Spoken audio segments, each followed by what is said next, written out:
Hey guys, this is Jabroni, and I want to right now give you part 2 to the video series on how you attack up in war, especially in CWL when you have mismatches. Quick review of the 3 things I mentioned on the first video. Number 1, you don't need to worry about time because you're not going for the 3-star. You're just going for the 2-star. Second of all, you can use free spells very liberally. Third, do not try to be a hero using a risky 3-star strategy when you attack up in war, unless the base is a very rush base with low-level defenses and there are no scatter shots that you would have to worry about. And so this video is going to focus on how do you attack up in war when the town hall is in the middle. This is going to be a very different strategy than what we did in the previous video where the town hall was near an outer edge.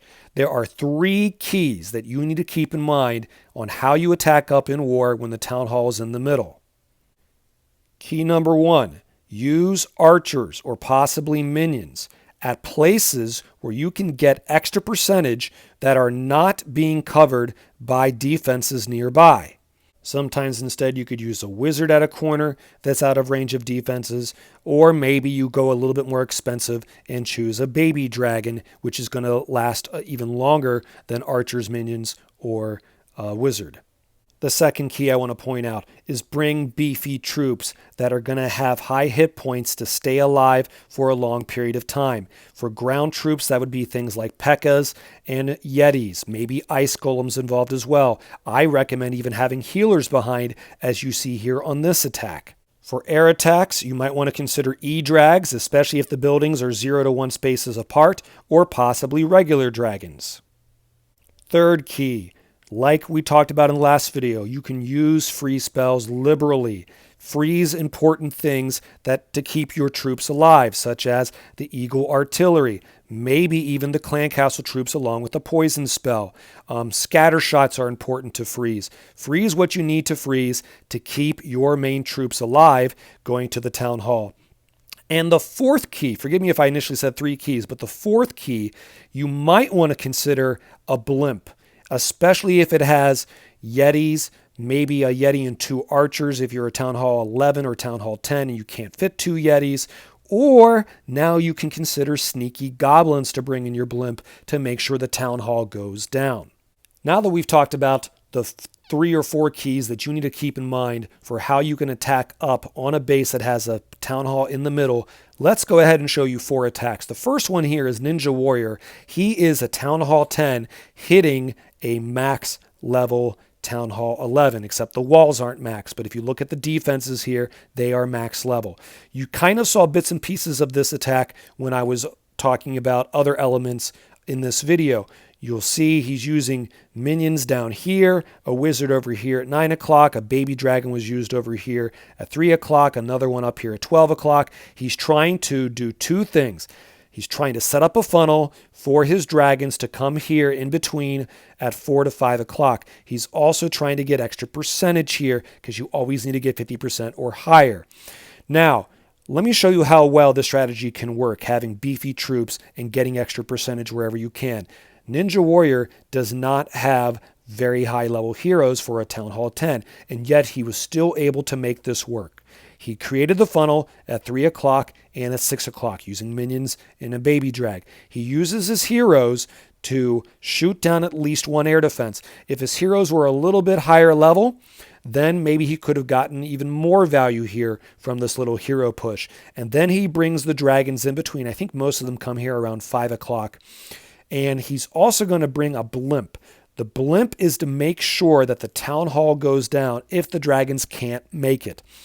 You can use free spells and rage spells liberally. Remember, you're not going for the 3-star, so use them early and often. You'll see he also brought a heal spell, which is a great choice to keep the center group of dragons alive.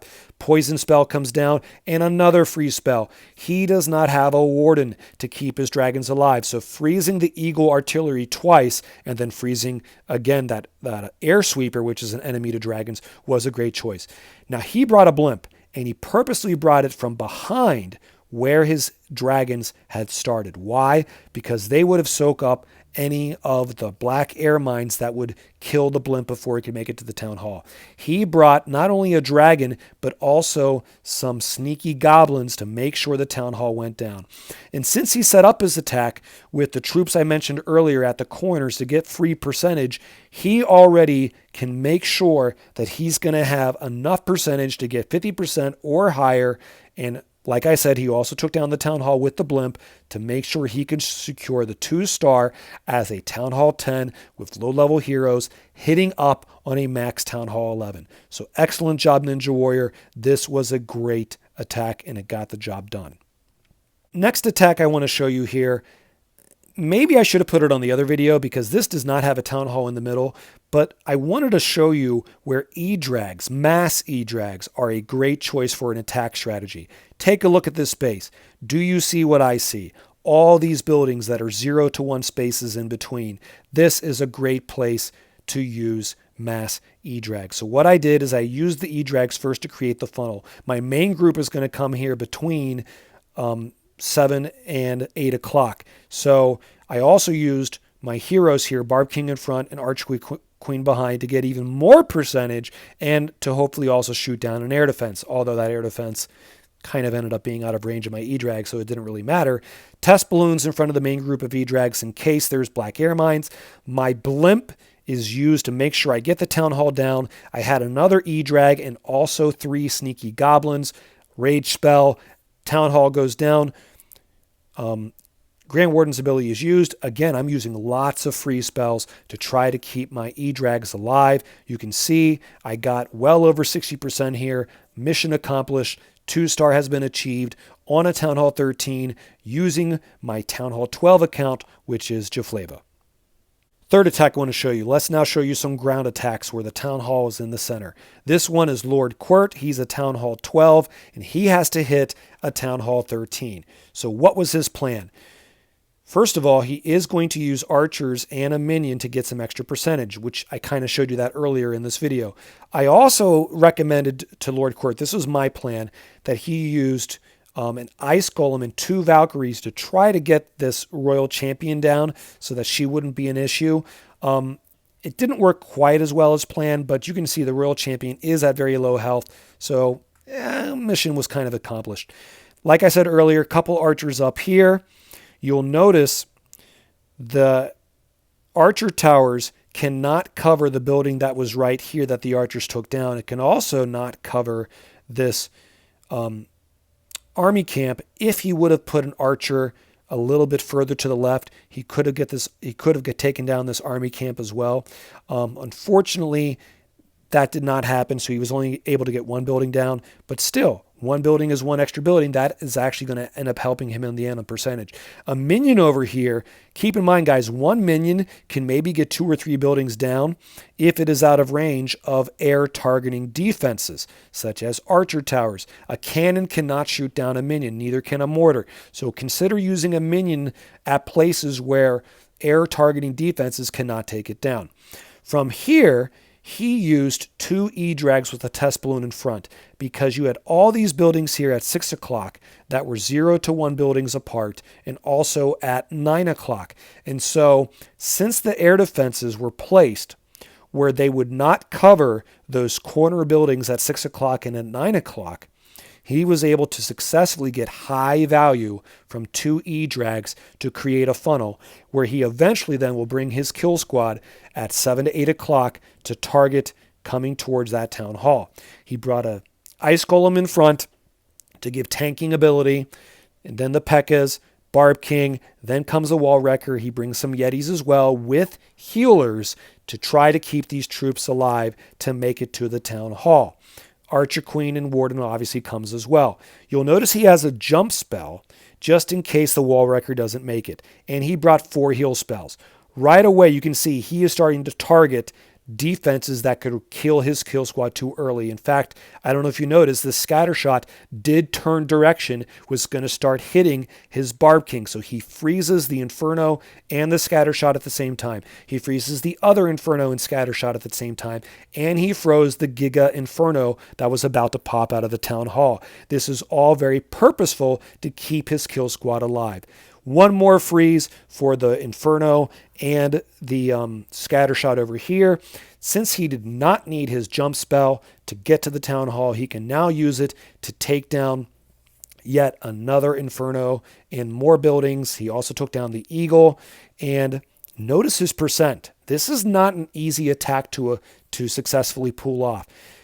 Thank goodness he brought the couple archers up at 12 o'clock to take down that one building, and the minion over here at 3 o'clock to get two more buildings, because he was barely able to pull off the 2-star here, getting 52%. And that's no criticism to him. This is not an easy attack to pull off, especially against, Town Hall 13 level defenses with scatter shots and 3 Infernos and the Giga Inferno coming out of the Town Hall. This is not an easy attack to pull off, but Lord Court was able to do it successfully. One more attack I want to show you here. This is a Town Hall 11 hitting a Town Hall 12. You'll notice that, like I mentioned on the other attacks, here's a couple of minions up here. A little bit to the left and the right of 12 o'clock. That's actually to funnel an E-drag that's going to come up from that area. An archer is placed over here at 3 o'clock to take down that builder hut. And a couple more archers are going to be placed down here near 6 o'clock. You'll notice that the archer towers, the wizard tower, the Grand Warden statue, and the bomb tower cannot cover these 3 buildings down here. The Dark Spell Factory and the 2 Dark Barracks. So a couple archers will eventually take down those 3 buildings to give extra percentage. All right, continuing looking at this attack here. Like I said, a couple minions were brought up here to create a funnel for an E-drag up there at 12 o'clock. Now, I chose to use a rage spell on this E-drag. This is something I would not normally do. But I realized these 2 air defenses would not shoot down that E-drag as long as I could funnel him into the corner. That's why I used the 2 minions. And so I used a rage spell to make sure that this level 2 E-drag was able to take down all of these structures up here at 12 o'clock to create that part of the funnel. A Barb King with some wall breakers and a wizard behind was used to take out the buildings over here at 6 o'clock. Sorry, not 6 o'clock, 9 o'clock. In between now, I bring down a P.E.K.K.A., 2 P.E.K.K.A.s, and then the the wall wrecker in between to bring my kill squad towards this town hall. Now, I didn't bring as many P.E.K.K.A.s as I normally would have brought. I instead brought some bowlers and witches. Why? Because there were 2 single target Infernos that were covering this town hall. And so I thought that bringing some skeletons and bowlers could then distract the single target Infernos, whereas if I brought a whole bunch of P.E.K.K.A.s, single target Infernos can kill P.E.K.K.A.s very quickly. So I wanted those extra distracting troops. Like I said before, freeze spells, use them liberally. Rage spells, use them liberally. I had an ice golem in the wall wrecker, so that way it could also freeze some buildings.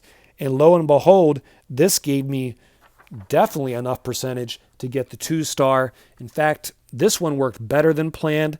That doesn't always happen, but this one gave me, I think, over 70% 2-star. And I'm not trying to brag. I had another attack in CWL where Jaboom, which is the 3rd account I have, I took it over from my son's account, got a 0-star because I just had a really horrible plan. So please do not think that things always go as planned for me. They definitely do not. But this one went better than planned. I was able to get, you can see here, I'm now at 73%. Guys, I hope this video was helpful to you, showing you how you can take down a base that is a level higher than you are in those mismatches that you might get in CWL, and how you can do it when the town hall is in the center of the base. We'll see you next time.